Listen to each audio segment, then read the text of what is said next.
मला सध्या घरातून खूप प्रेशर आहे आणि मला कसंही करून 5 वर्षात 1 कोटीचं तरी घर टार्गेट करायचं आहे. तर ह्याच्यासाठी मी काय करावं? तर 1 कोटी काय, आपण 1.25 ते 1.5 कोटीचं पण टार्गेट करूया.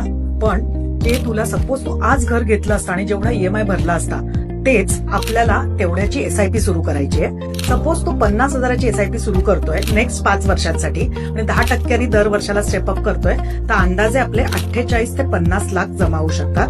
आता जे बाकी रक्कम असेल 1.25 कोटी किंवा 1.5 कोटीच्या घराच्यासाठी, तर ती आपल्याला लोन घ्यायचंय. इथे तुला 5 वर्ष थांबल्यामुळेच होईल काय, तुझा पगार इथून दुप्पट झालेला असेल, म्हणजेच तू एका बेटर लोकॅलिटीमध्ये आणि तुला हव्या त्या किमतीचं घर तुला टार्गेट करता येऊ शकतं.